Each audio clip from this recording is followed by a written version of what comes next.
Deus é Deus, não é? Irmãos, nós estaremos hoje falando sobre o criacionismo e o evolucionismo. Nós estamos preparando o estudo dos 11 primeiros capítulos de Gênesis e quando estava ali preparando, eu senti a necessidade de, antes mesmo de nós introduzirmos o livro de Gênesis, nós explicarmos as diversas teorias que existem a respeito da criação. E eu devo confessar para os irmãos que isso me emocionou muito, mexeu muito comigo. A graça de Deus, ela é realmente assim, sobrenatural sobre nossas vidas, porque sou uma antiga leitora do Velho Testamento, sempre gostei muito de pregar sobre o Velho Testamento, mas me detendo aqui nesses 11 primeiros capítulos de Gênesis, como Deus tem falado ao meu coração. Como é tremendo perceber esse Deus, esse ser soberano, que criou todas as coisas. A complexidade do ser humano, a complexidade da natureza, irmãos, tudo encaixado. Quando a gente estuda e vê que a rotação da Terra, ela é perfeita, ela não está nem um pouquinho a mais, nem um pouquinho a menos, porque se ela tivesse a mais, ela nos expulsaria, e se ela tivesse a menos, a Terra nos sugaria. Quando a gente vê a distância da Terra com relação ao Sol, são tantos detalhes, irmãos, tantos, sabe, que é impossível não crer na Bíblia e naquilo que ela nos revela. Mas mais do que todos esses detalhes, existem algumas coisas que nós precisamos ter em nossa mente. Porque se você não crê na Bíblia, no que está revelado em Gênesis de 1 a 11, você vai ter muita dificuldade para explicar o que está no restante da Bíblia.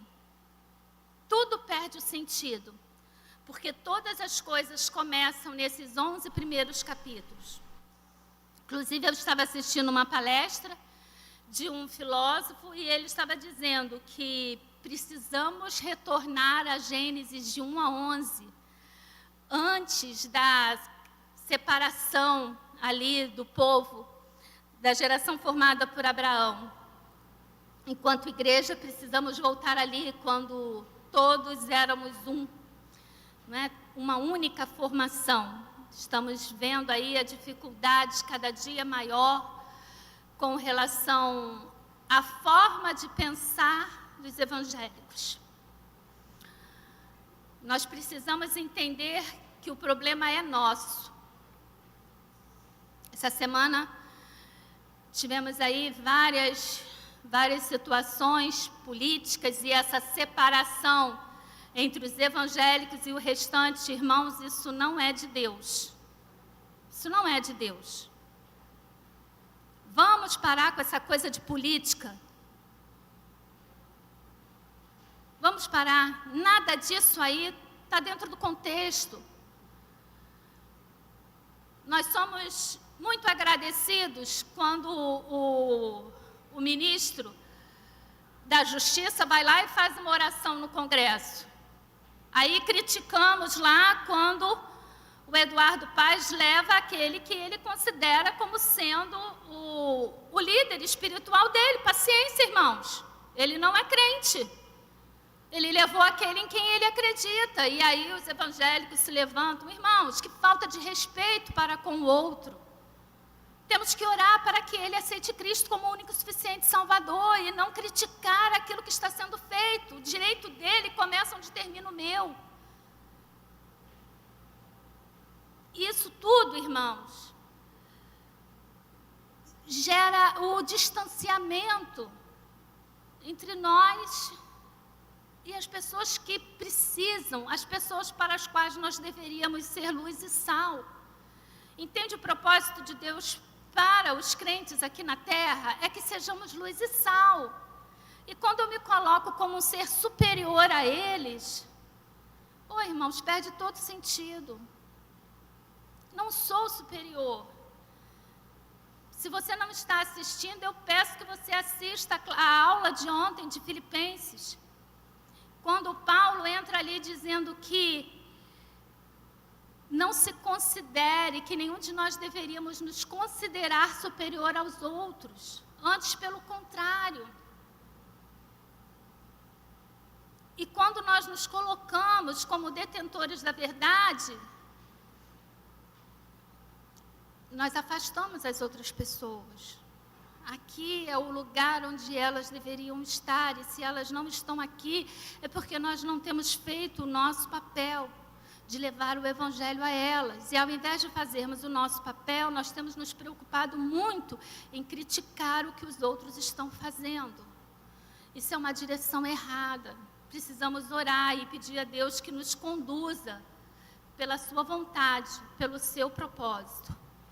Eu gostaria de convidar os irmãos a abrirem a Bíblia lá em Hebreus. Hebreus 11, versículo 1.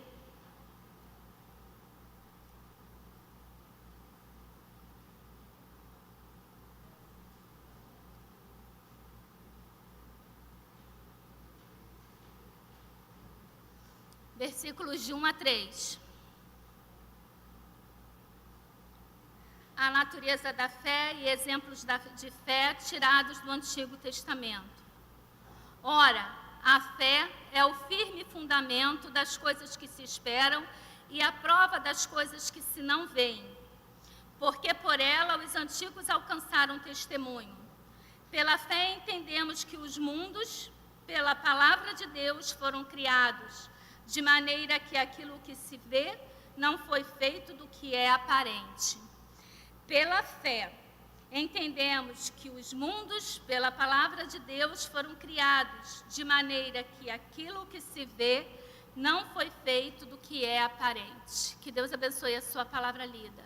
Senhor, nós te pedimos a tua direção e a tua condução na explanação da tua palavra nesse momento. Usa-me, ó Deus, como um vaso de bênção, que eu não venha falar nada de mim mesmo, ó Deus, mas usada pelo teu Espírito Santo. Abra as nossas mentes e os nossos corações para entendermos aquilo, ó Deus, que muitas das vezes não é muito fácil de entendermos. Em nome de Jesus, amém. Irmãos, algumas perguntas, elas pairam no ar desde que o mundo é mundo. Você já parou para pensar, por exemplo, por que existe alguma coisa ao invés de nada? Por que o mundo existe? Como que tudo isso surgiu? Como que podemos explicar as semelhanças e as diferenças entre os seres vivos? Qual é a idade da Terra? Como podemos conciliar ciência e Gênesis? Como podemos explicar os fósseis? Como explicar a complexidade da vida e como ela surgiu? Para explicar e responder todas essas questões, várias teorias surgiram. Há 200 anos atrás, 230 mais ou menos, há mais de 2 séculos, surgiu o evolucionismo darwinista. Existe também o evolucionismo teísta. Mais recentemente surgiu o design inteligente. E, desde que Deus se revelou a Moisés, nós temos ali o criacionismo, o nosso velho criacionismo, que é aquele que, enquanto igreja, nós temos defendido e abraçado. Nos últimos 200 anos, temos tido diferentes respostas, com exceção do criacionismo, que existe desde o início. O que fala o evolucionismo darwinista? Charles Darwin, ele nasceu em 1809 e ele morreu em 1882. Ele era naturalista britânico, ele foi estudante de medicina e de teologia. É de se surpreender, não é? Ele se dedicou à geologia e ao naturalismo. Seu livro, A Origem das Espécies, foi o que lhe deu fama. Nesse livro, ele procura explicar a origem das diferentes espécies. A vida é muito variada, com toda sorte de diversidade biológica que, ao mesmo tempo, tem similaridades. Tudo isso ele tentou explicar lá no seu livro, A Origem das Espécies. Darwin disse que o homem e o macaco vêm do mesmo ancestral. Darwin não diz que o homem se originou do macaco. Ele diz que o homem e o macaco vieram do mesmo ancestral. Por que ele diz que o homem e o macaco vieram do mesmo ancestral? Porque existe uma relação de genes entre o homem e o macaco que são semelhantes. Quando você pega, eles estudaram, se não me engano, foi em 93. Os irmãos, desculpa se os números estiverem errados, porque eu não me detive muito nesses pontos. Mas eu estava ouvindo hoje pela manhã e eu queria passar isso para os irmãos, só para os irmãos entenderem. Eles pegaram lá uma quantidade, uma determinada amostra de genes, foi menos de 100, e eles estudaram aquela amostra dos genes do macaco com relação aos genes do homem. E eles perceberam que menos de 1% era diferente, o restante era todo parecido. Daí dizer que o homem e o macaco vieram da mesma origem. Só que a quantidade de genes que o homem possui é muito superior. Então, a amostragem que foi pega, se você for considerar a quantidade de genes que o homem tem e pegar essa diferença, ela vai dar um número muito superior e provavelmente nós chegaremos à conclusão de que não viemos do mesmo ser.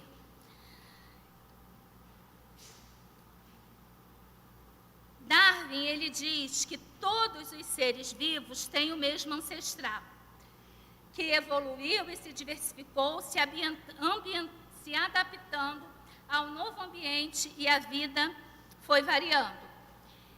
Ele defende a seleção natural, que é um mecanismo, foi o que ele chamou de seleção natural. Ele disse que os seres mais adaptados ao ambiente sobreviveriam e a natureza seleciona o mais forte. Ele diz também que as mudanças, elas são aleatórias. As mudanças, a princípio, eram aleatórias, processo cego, sem inteligência, apenas seleção natural. Então, vamos explicar cada um desses pontos aqui. Primeiro, ele diz que todos os seres vivos têm o mesmo ancestral. Algo infinitamente minúsculo, como um ponto final numa frase. Esse foi exatamente o exemplo que eu achei lá no livro de teologia. O autor, ele dizia que surgimos de um ponto menor do que o ponto final, no final dessa frase. Então, de algo assim, bem pequeno, as coisas foram evoluindo, as espécies foram se diversificando, não é? Foi acontecendo ali uma seleção natural, aonde os mais fortes sobreviveriam e os mais fracos morreriam.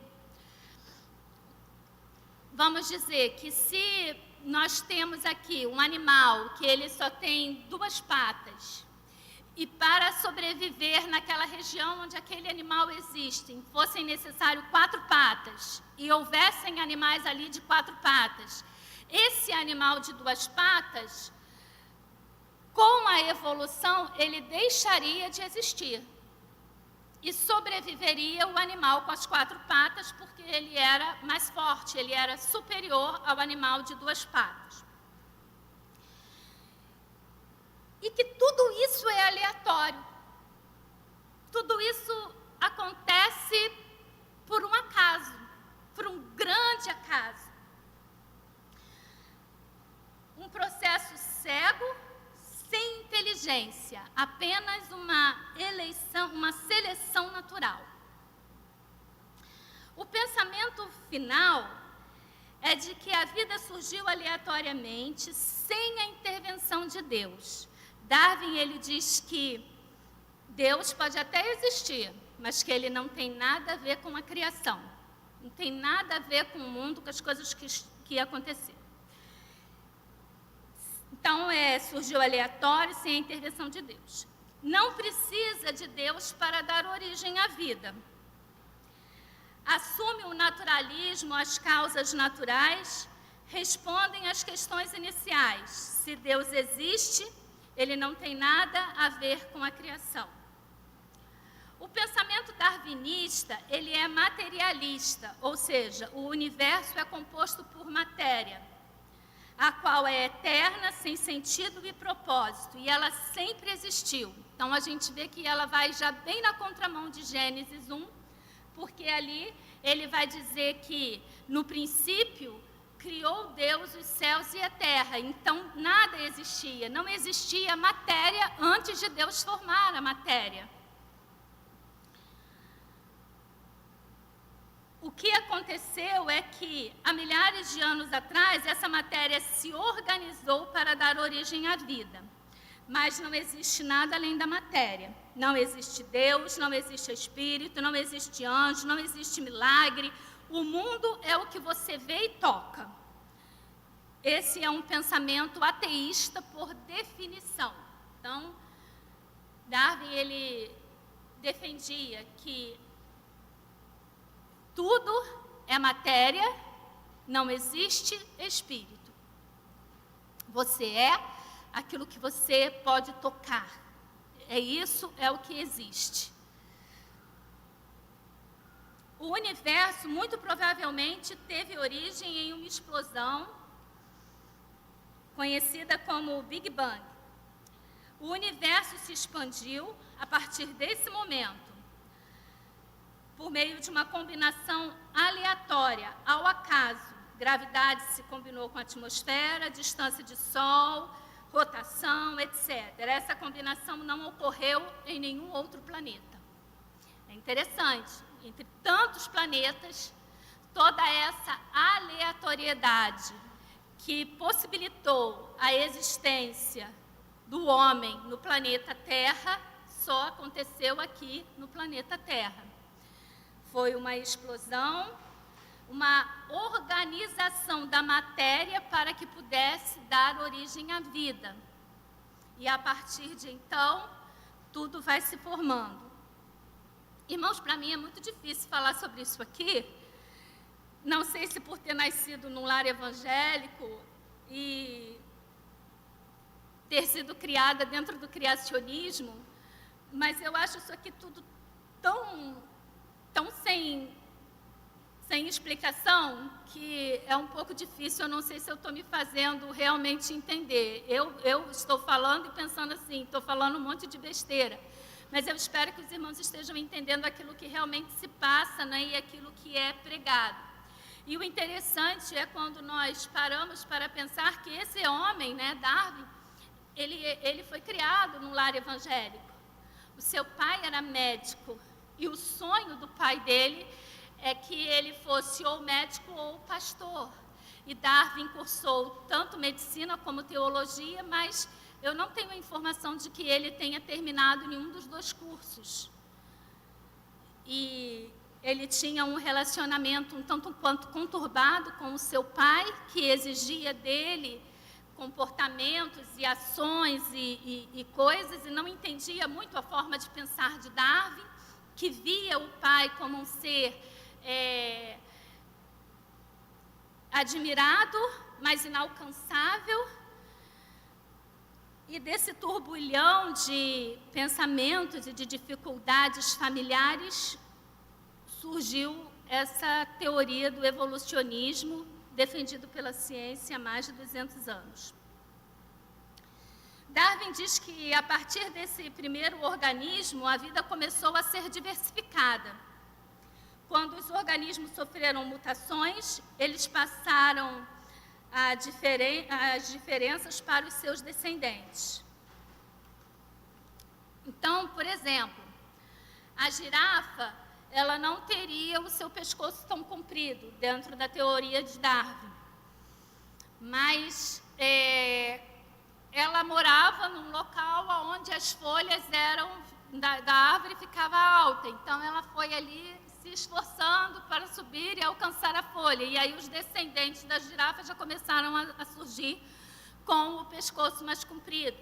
Se nós formos lá e olharmos no fundo, não é, dos oceanos e dos mares, nós veremos que existem uma determinada espécie de peixe que não tem olhos. E isso também teria sido já uma evolução, porque o fundo do oceano é totalmente escuro, então não há necessidade de ter olhos, porque elas não enxergariam nada. Existe também a mutação ocorrida nas mariposas brancas em Londres, onde elas, a princípio, não seriam brancas, mas como uma forma delas se defenderem, delas se protegerem, elas acabaram ficando brancas por causa ali da névoa, né, do fog que existe ali em Londres.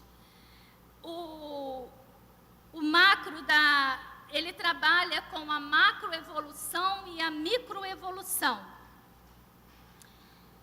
É interessante, até antes da gente entrar na macro e na micro, eu explicar que a teoria da evolução, ela surgiu a partir do momento em que Darwin estava, como naturalista, ele estava em uma ilha e ele observa a diferença nos bicos de alguns pássaros. De um lado da ilha, os pássaros tinham um bico menor, e do outro lado da ilha, os pássaros tinham os bicos maiores para poder alcançar uma determinada fruta da qual eles se alimentavam. Então, Darwin percebeu ali a diferença, a evolução, a adaptação do organismo à necessidade, que eles mutavam o bico de acordo com a necessidade. E daí ele vem com toda a base, é daí que parte a base dele da teoria da evolução. Isso dos pássaros é muito bem explicado dentro da microevolução. O que é a microevolução? É uma mudança de adaptação, mas contínua da mesma espécie. Sim, é uma mudança de adaptação, mas se continua dentro da mesma espécie. Então, por isso, nós temos diferentes tipos de cachorro, diferentes espécies de gatos, diferentes formas de animal. Existe o urso polar, existe o urso, não é, que vive no outro tipo de floresta. Então, é uma adaptação. Isso seria a microevolução. Agora, a macroevolução, ele defende que é uma mudança realmente de espécie. E eles dizem que, por exemplo, as aves, elas vieram dos répteis. Houve uma evolução dos répteis e eles criaram asas, e aí criou-se todo esse mundo, né, de diversidade das aves. Isso vai contra a Bíblia, porque a Bíblia diz que Deus criou cada ser segundo a sua espécie. É bem clara a Bíblia quando diz que Deus criou cada ser segundo a sua espécie.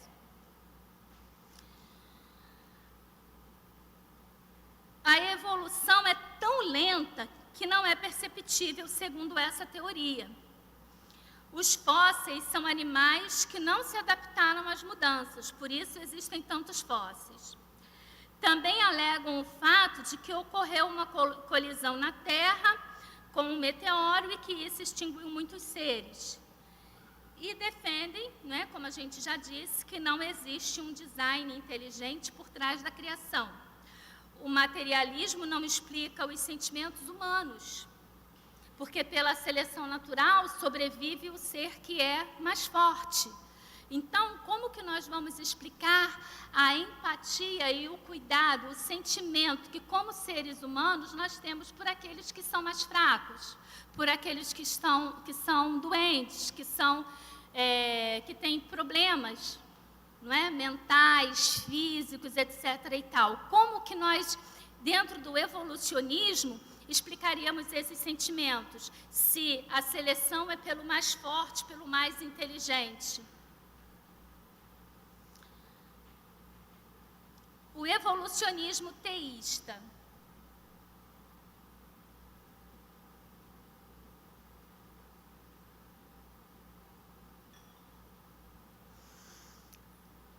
Eu até Hoje de manhã eu estava conversando com o Roberto e eu falei assim, eu nem sei se eu falo isso lá na igreja ou não.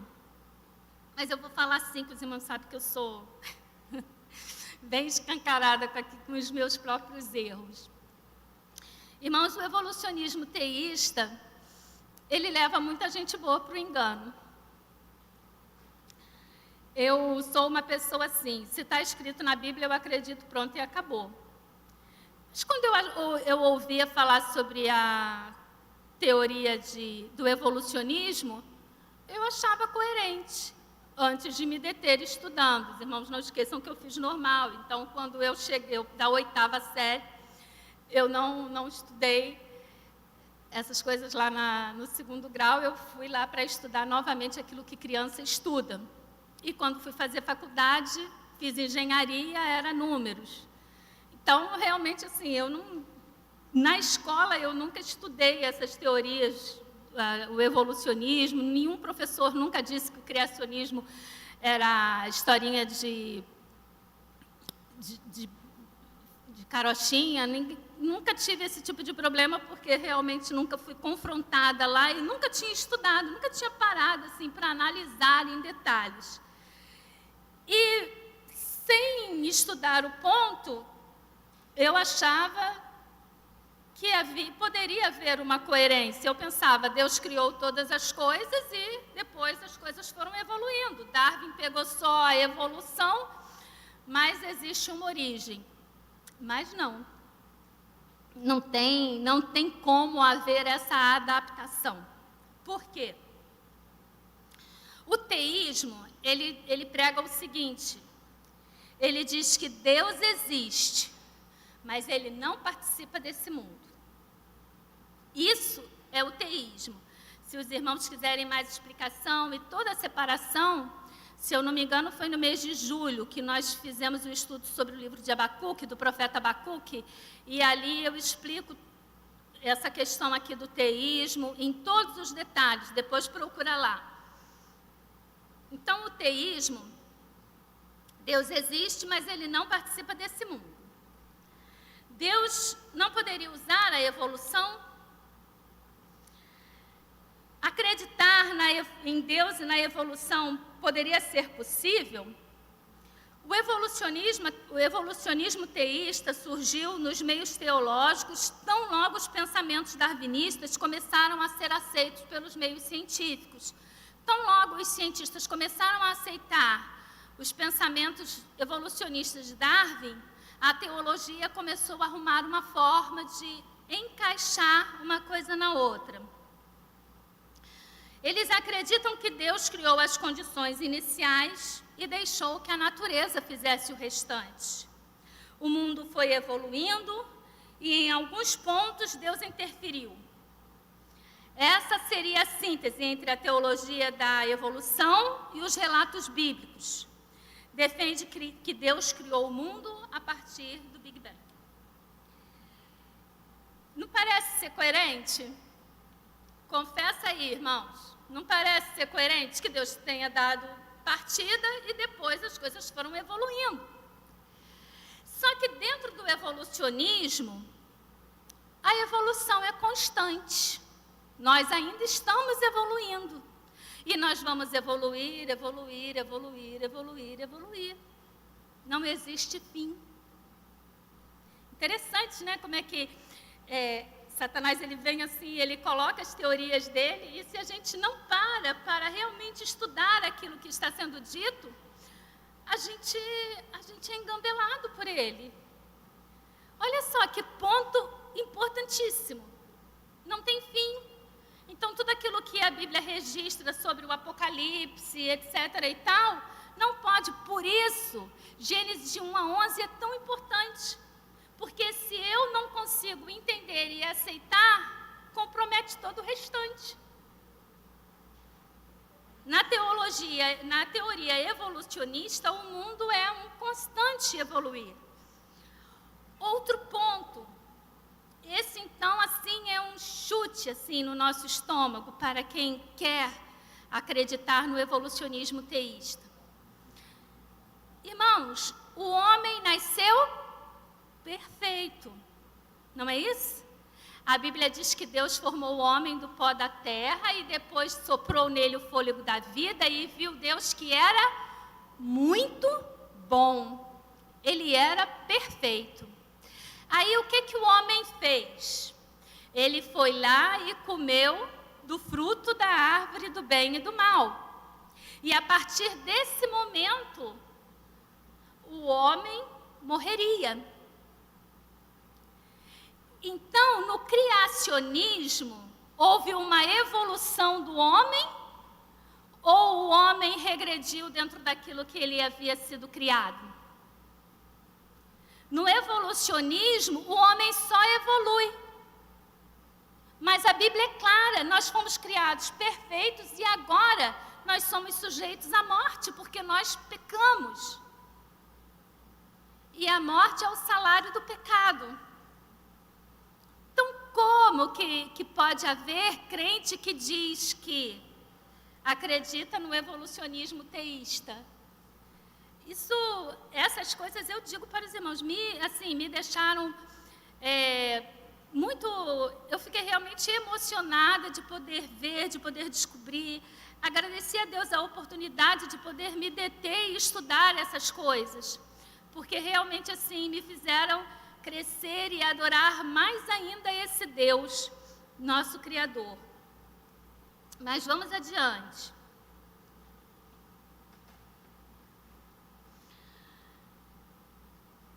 Como concilio o evolucionismo teísta com o Gênesis? E aí eu botei aqui o exemplo, o homem foi criado, não é perfeito, e a sua queda, então é uma contrariedade àquilo que eles pregam. Ele diz que o homem adquire inteligência dentro do processo da evolução. Ou acreditamos na queda em Gênesis ou na evolução do homem. Dizem que a queda, olha esse ponto, né? Os evolucionistas, eles dizem que a queda do homem foi um salto evolutivo. Então não é o pecado original, não. Foi um salto evolutivo, né? Como o pecado sendo um salto evolutivo. Entendem os 7 dias e o relato da criação como figuras, né? Figuradamente. A ciência é mutável. A ciência já disse que a Terra, por exemplo, ela era chata. A ciência dizia que o Sol girava em torno da Terra e não a Terra em torno do Sol. E tudo isso, depois, com o tempo, foi sendo provado que estava errado. E a ciência teve que corrigir aquilo que ela então pregava. Essa evolução, essa teoria do evolucionismo, ela tem menos de 250 anos, se não me engano é 230. Ele criou ela em 1850. Então, a gente vê que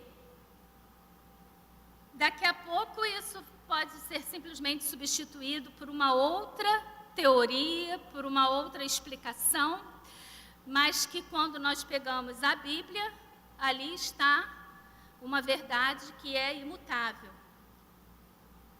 Uma coisa que nós precisamos entender é que a Bíblia, ela não desmente a ciência, uma ciência séria.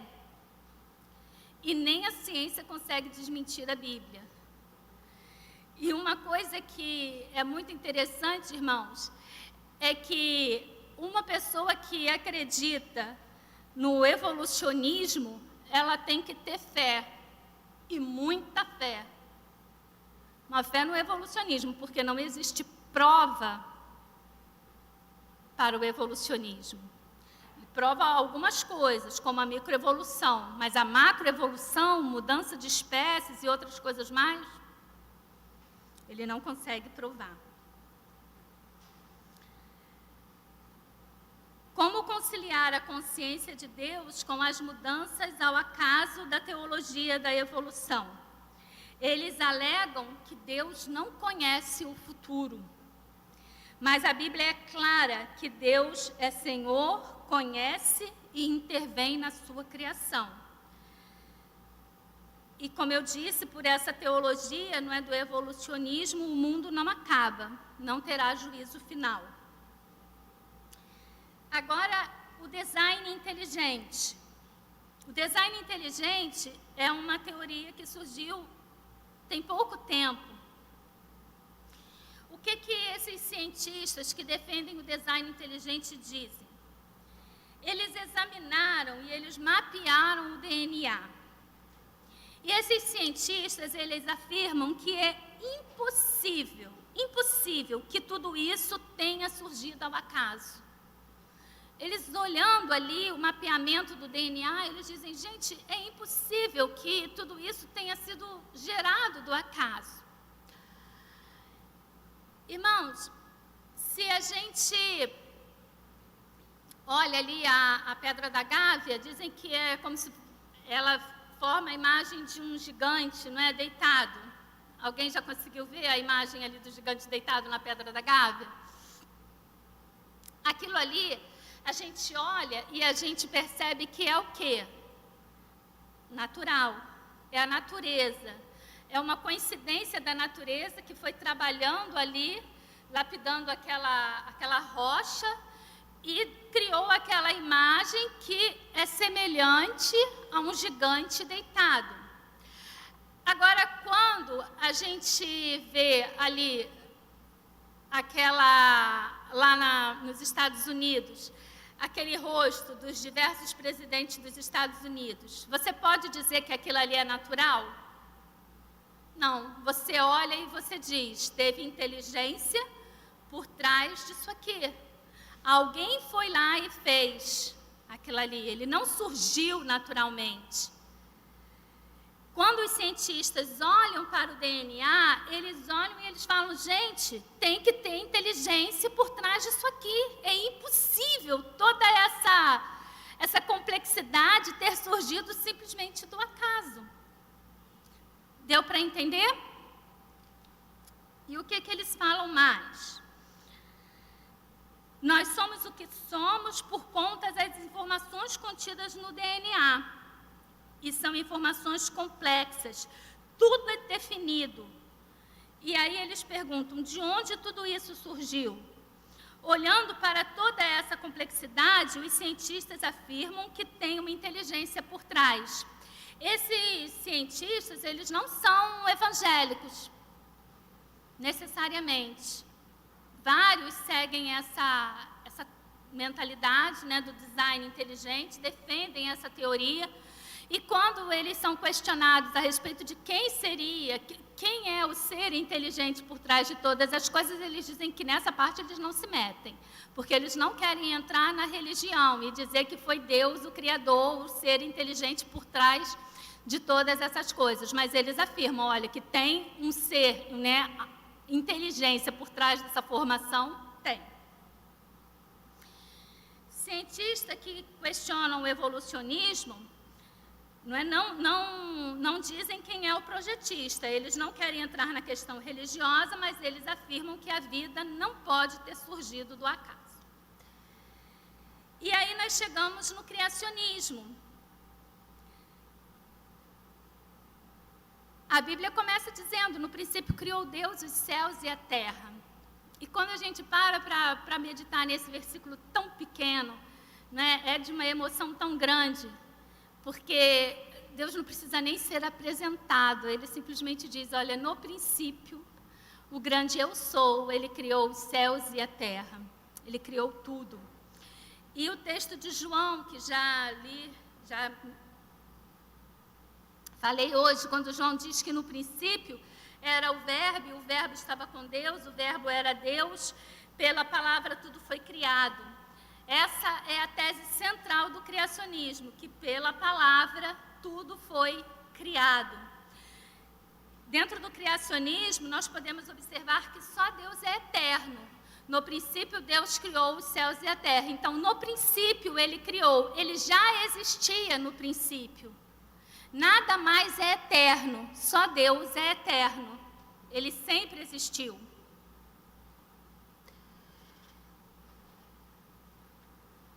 No primeiro dia, Ele cria a luz e o sol. Sim, aí aqui eu até botei alguns pontos, mas nós estaremos trabalhando melhor esses pontos no próximo domingo. Porque dentro do criacionismo existem também muitas questões, muitos pontos que são questionados, e nós estaremos abordando eles, inclusive, trazendo essas informações para que os irmãos possam responder a quem questionar, quando forem questionados a respeito da razão da fé dos irmãos. Porque dentro do criacionismo, por exemplo, eles indagam um evolucionista, né, num debate com você, ele diria assim: como pode ser o relato da Bíblia verdadeiro se Deus só cria o sol no quarto dia e antes disso ele criou as flores, ele criou o universo vegetal? E nós sabemos que para essa espécie se alimentar, ela depende o quê? Do sol, né? Ela se alimenta pelo processo da fotossíntese, onde tem o sol. Então ele diz, se o sol só foi criado a partir do quarto dia, como que ele se alimentava? Então esses pontos todinhos nós estaremos trabalhando no próximo domingo. E temos respostas, tá? Para todos esses pontos. É óbvio que existem diferenças de opinião, da mesma forma que existem diferenças de entendimento e de opinião com relação ao fim dos tempos, ao Apocalipse. O que precisa ficar claro em nossa mente é que Deus é o Criador. Eu creio em Deus Pai, não é? Todo-Poderoso, que criou os céus e a terra. Isso é o que cremos. Deus é infinito. Pela fé, cremos que o mundo foi criado por Deus. Mas eu trouxe aqui também, irmãos, alguns pontos que eu anotei a respeito de alguns segmentos religiosos e aquilo que eles creem e defendem com relação à criação.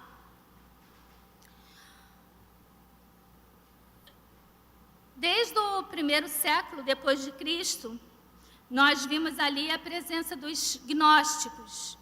Em que creem os gnósticos? Os gnósticos, eles dizem que o mundo surgiu de uma emanação do espírito mundo.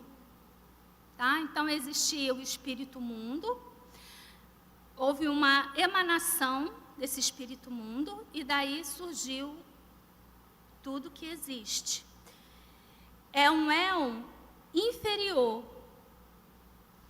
Ele não acredita que Deus criou o mundo, porque o mundo é matéria. E dentro do gnosticismo, eles dizem que a matéria é má e o espírito é bom. Então, não poderia Deus ter criado o mundo. Então, o mundo foi criado por um demiurgo, que é um ser inferior, uma divindade inferior. É o que eles creem. Existe também, dentro das religiões orientais, o pensamento da emanação panteísta. Na emanação panteísta, eles afirmam que o mundo surgiu do ser de Deus, o impessoal, uno, como a luz flui do sol. O universo seria como uma corrente do ser eterno, o mundo e a manifestação de Deus. O processo histórico consiste na ascensão de todas as coisas na grande corrente desse ser, para que voltem ao infinito de onde vieram, de todas as coisas. No fim, tudo surgirá de novo. A história é um processo cíclico e eterno da evolução de todas as coisas para a divindade e a recriação de todas as coisas. Deu para entender? Deu não, né? Então, o que eles dizem? Que primeiro tudo isso surgiu, é como se fosse uma emanação de Deus, e dali surgiram todas as coisas. E que nós vivemos num processo de evolução. Então, a gente vive, aí vai lá para a divindade, depois a gente volta. Isso é o quê? Se você vai e você volta, é o quê? Vamos, vocês sabem. Reencarnação, irmãos, tá? Aqui com umas palavras difíceis aqui, mas no fundo o que eles defendem é um processo de evolução, de crescimento, onde você vai e você volta, você vai e você volta. E com isso também não existe o quê? O final de todas as coisas. O Espiritismo, segundo Kardec, alega que Deus é o criador do universo, porém isso não quer dizer que ele criou a matéria da qual o mundo foi feito. Somente Deus sabe se a matéria existia para sempre no passado, mas é claro que Deus sempre foi ativo. Se a matéria é eterna, Deus não criou o universo do nada, mas apenas organizou a matéria. O universo é composto de 3 elementos: a matéria, que é o que tem extensão, o espírito e o princípio inteligente do universo, e o fluido universal, que é intermediário entre o espírito e a matéria. Milhões de mundos existem no espaço, e estes mundos são todos habitados por espíritos em diferentes estágios de desenvolvimento espiritual. Então, está aí esse material. Se os irmãos quiserem, eu posso passar para o e-mail dos irmãos. Eu espero que eu tenha conseguido me explicar. A partir do próximo domingo fica mais fácil, porque nós estaremos falando daquilo que dominamos, que é a Bíblia. Né? Falar de teorias que a gente não acredita, às vezes é bem complicado. Nós